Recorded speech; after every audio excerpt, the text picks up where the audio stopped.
후손이 생육하였느니라. 아멘. 자, 오늘은 그 유명한 이제 믿음장에 대해서 말씀을 하고 있습니다. 믿음은 바라는 것들의 실상이다. 그리고 보이지 않는 것들의 증거다. 자, 이렇게 시작을 하고 있습니다. 선진들이 이로써 증거를 얻었다라고 하는데, 이 증거라고 하는 것은 뭐냐면 믿었는데 그대로 그것이 이루어지고 있는 것에 대해서 이미 증거가 있지 않느냐, 이렇게 말씀을 하고 있습니다. 여러분, 보이는 것, 나타나는 것이 먼저 있고 나서 믿는 게 아니고 믿음이 있고 나서 보이고 나타나는 겁니다. 저는 이제 믿지 아니하는 친구들, 고등학교 친구들 이렇게 만나서 제가 뭘 한마디를 하려고 그러면은, 제가 직업이 이제 목사다 보니까 신학교 때부터 예수님 믿으라는 말 하려고 그러면은 그 말도 꺼내지 말라고 그런 얘기를 들었었습니다. 그리고 그들이 이제 저한테 하는 말은, 예수 그리스도께서 만약에 내 앞에 쩍하니 나타나시면 내가 믿겠다고 이제 그런 얘기를 한 적도 있어요. 제가 군에 가기 전에 한 친구를 전도하기 위해서, 가기 전에 전도하기 위해서 한번 만났습니다. 그 치킨집에서 만나서 이런저런 얘기하다가 그 친구가 신앙이 있다가 갑자기 신앙을 포기한 친구였거든요. 그래서 친구랑 얘기를 하다가 내 눈앞에 기적이 일어나면 그러면 내가 믿겠다, 이런 말을 하더라고요. 그런데 여러분, 사실 믿음의 세계에는 보고 믿는 게 아니라 보고 나서 믿는 게 아니고 믿으면 보이는 겁니다. 항상 그렇게 돼 있습니다. 그래서 어제 우리 안오이고 중보기도 때도 말씀을 나눴지만, 예수님께서 환자들을 고치실 때 뭐라고 말씀하셨냐면, 너의 믿음이 너를 구원했다라는 말씀을 하고 있습니다. 그러니까 병의 고침을 받고 나서 믿은 게 아니라 내 믿음이 먼저고, 그리고 하나님의 은혜가 같이 따라오게 됩니다. 그래서 오늘 성경에 있는 말씀 보시게 되면 보지 못하는 것을 믿고 따라감으로 보지 못하는 것을 보고 그리고 그것을 얻었다, 이렇게 말씀을 하고 있습니다. 그런데 이 모든 것들이 이제 하나님의 계획하신가, 주님의 부르심 가운데 응답하는 것이죠.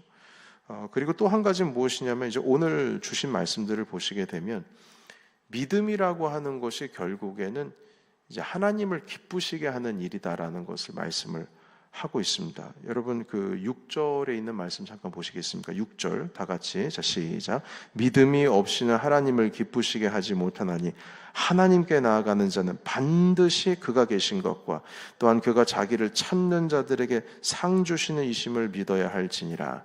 아멘. 그러니까 주님 앞에 우리가 나올 때 그냥 대충 소망 없는 마음으로 나오는 것이 아니라, 주님께서 오늘도 이 자리 가운데 우리와 함께 하시고, 우리가 알든 모르든 그것이 비밀한 일이든 드러난 일이든 주님께서 주님을 찾는 자들에게 상 주시는 것을 믿으며 나와야 되는 겁니다. 그래서 오늘도 주님 앞에 믿으며 나오는 거예요. 하나님께서 내 마음을 아시고 나를 분명히 어루만지시고 주님이 나한테 은혜 주신다라고 하는 그 믿음으로 나와야 됩니다. 그래서 그 믿음으로 나온 자들의 이야기가 오늘 기록이 되어 있어요. 여러분, 4절 보시겠습니까? 4절 제가 읽겠습니다.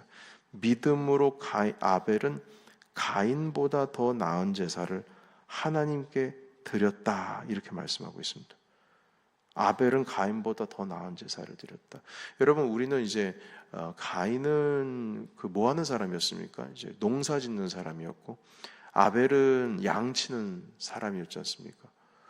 그래서 보통 이제 피의 제사, 하나님은 피를 좋아하시는데 피의 제사를 드리지 않았기 때문에 가인이 하나님께 드리는 제사는 주님이 거부하신 것이다, 이렇게 말하는 분들도 있고, 실질적으로 그렇게 또 믿어지기도 합니다. 그런데 여러분, 여기서 이제 히브리서에서 말씀하시는 하나님께서 아벨의 제사를 받으시고 가인의 제사를 받지 않으신 것은 무엇이냐면, 결국에는 주님께서 기뻐하시는 제사를 가인이 드리지 않았기 때문입니다.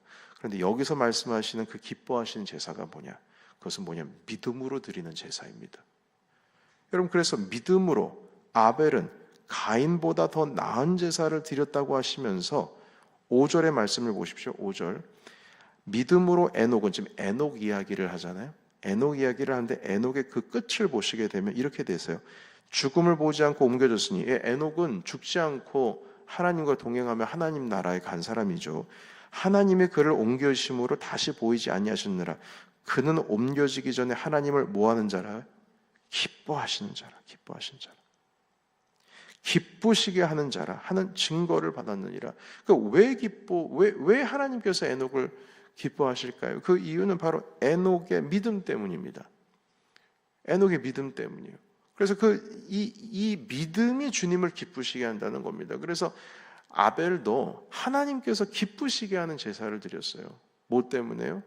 양으로 드렸느냐, 곡물로 드렸느냐, 그게 중요한 게 아니에요. 왜냐하면 여러분, 하나님께 드려지는 제물 가운데에 이스라엘 백성이 레위기를 통해서 받은 말씀 가운데 소제도 있습니다. 그러니까 곡물로 드리는 제사법이 있어요. 그래서 뭐 피의 제사다, 뭐 소제의, 뭐 곡물의 제사다. 그래서 굳이 그렇게 구분할 필요보다는 이 히브리서에 있는 이 말씀이 더 중요합니다. 아벨은 믿음으로 드렸다는 거예요. 믿음으로. 하나님을 기쁘시게 하는 제사를 드렸다는 겁니다. 믿음으로. 그래서 여러분, 우리가 정말로 주님을 기쁘시게 하는 예배를 드리고 또한 기쁘시게 하는 삶으로서의 예배를 드리고자 하시는 자는 하나님 아버지 앞에 믿음으로 나와야 되는 겁니다. 믿음으로 주님께서 나에게 선한 것을 베풀어 주신다. 그래서 여러분, 그 오늘 주신 말씀을 통해서 아벨 그리고 에녹에 대한 이야기도 있고 노아에 대한 이야기도 있고 아브라함 그리고 사라에 대한 이야기가 있습니다.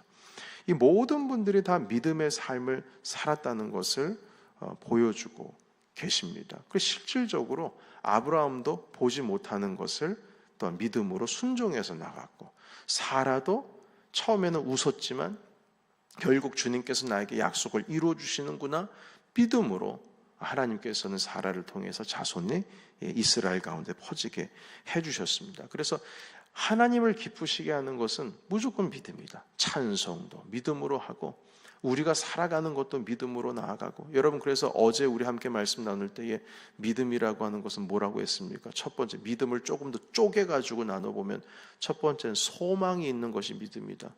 소망이 있어야 믿음이 있죠. 소망, 미래에 주님께서 나에게 좋은 것을 주신다라고 하는 그 소망이 없이, 아브라함이 가나안 땅에 가면 주님께서 나에게 복 주시겠구나, 그 소망함이 없이, 주님께서 나에게 약속하신 자손을 주시겠구나, 소망함이 없이 믿음은 없거든요. 만약에 미래에 대한 소망이 없으면 소망이 없으면 그 믿음이라고 하는 것이 기반이 약해질 수밖에 없습니다. 약해집니다. 소망이 없는데 무슨 믿음이 생겨요? 뭘 믿겠다는 거예요? 두 번째는 인내입니다. 인내라고 쪼개서 말씀을 나눴죠. 그래서 인내라고 하는 것은 소망이 있으면 그 소망이 이루어지기까지 수많은 환경과 어려움이 있다 할지라도 그것을 끝까지 인내하면서 주님을 향한 소망을 붙듭니다. 이게 믿음이에요. 그러면 당연히 따라오는 게 있습니다. 그것은 바로 순종입니다. 주님을 믿기 때문에, 소망함을 가지고 있기 때문에. 그리고 인내한다라고 하는 것은 바로 인내함으로 인해서 뭐 합니까? 아브라함이 인내하고 소망함으로써 뭐 했어요? 결국 주님께서 가라 하신 곳으로 갔지 않습니까? 믿음으로, 믿음의 선조들 다 보시게 되면 요셉도 마찬가지고 다윗도 마찬가지고 다니엘도 마찬가지고 그 안에 순종이 따라오게 되어 있습니다.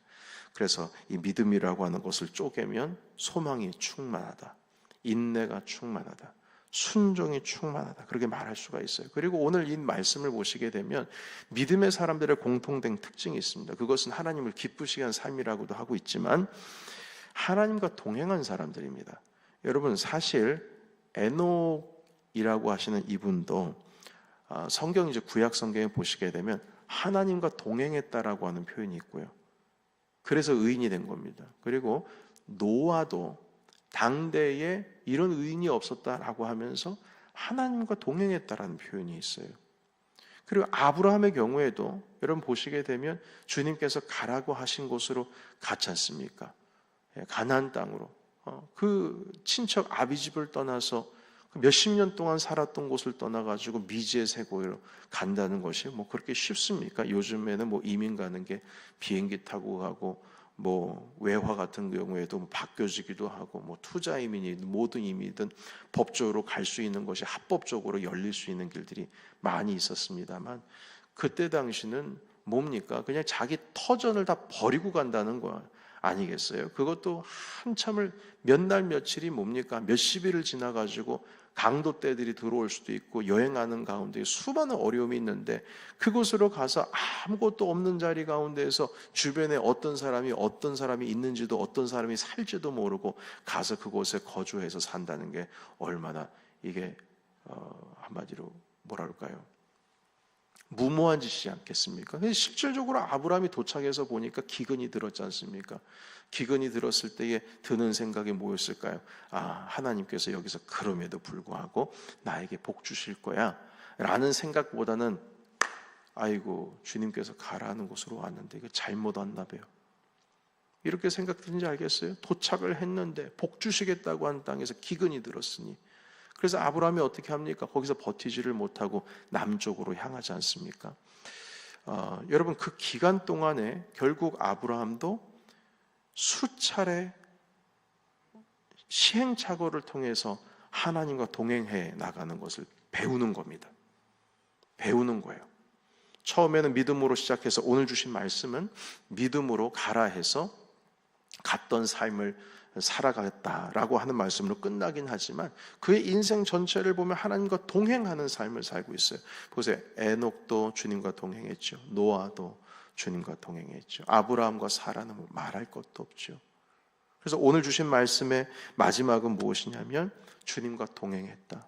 이 뜻은 하나님과 가까운 사람들이라는 겁니다. 오늘 주신 말씀 가운데 주님과 가깝지 않은 사람들이 있습니까? 주님과 친밀했던 사람입니다. 에녹은 얼마나 친밀했냐면 주님께서 그냥 살아있는 채로 주님께서 하늘로 불어 올리셨어요. 노아도 당대의 의인으로서 완전한 자로서 주님께서 기쁘시게 하는 그 믿음을 가지고 주님과 함께 동행했던 자입니다. 아브라함도 마지막에 당신의 이삭 하나밖에 없는 아들을 주님께 드리려고 함으로 인해서 이제부터 너를 대적할 자가 없다. 너는 대적의 성문을 취하게 될 것이다. 너를 통하여서 이제 모든 원수들은 다 쓰러질 것이다. 말씀하시면서 사실 대적의 성문을 취한다라고 하는 그 말씀은 마지막에 사탄의 굴복을 의미합니다. 그것은 주님께서 먼 훗날에 예수 그리스도를 통해서 완전한 사단의 세력을 굴복시키고자 하시는 주님의 의지와 의도를 그 예언의 말씀 가운데 주셨어요. 여러분 그래서 오늘 이 믿음이라고 하는 것은요, 우리가 주님 앞에 나아가는 것을 주님을 기쁘시게 할 뿐만 아니라 우리의 소망을 이루게 하실 뿐만 아니라 그리고 주님과 동행하는 것에 있어서 가장 우리가 갖춰야 할 하나님을 기쁘시게 하는 것이라는 것을 오늘 알게 됩니다. 그래서 오늘 이 시간 이 자리 가운데 새벽을 깨워서 우리 하나님 아버지 앞에 나오신 여러분들, 오늘 주님 주신 말씀 가운데 하나님께 나아가는 자는 반드시 그분께서 오늘도 살아계시고 역사하시고 당신 자신을 찾는 자들에게 상 주시는 것을 믿음으로 말미암아 하나님께서 기뻐 받으시는 예배의 삶, 하나님께서 기뻐 받으시는 주님과 동행하시는 귀한 주의 은혜의 삶을 살아가신 저와 여러분이 되시기를 예수님의 이름으로 축원합니다. 아멘. 기도하겠습니다.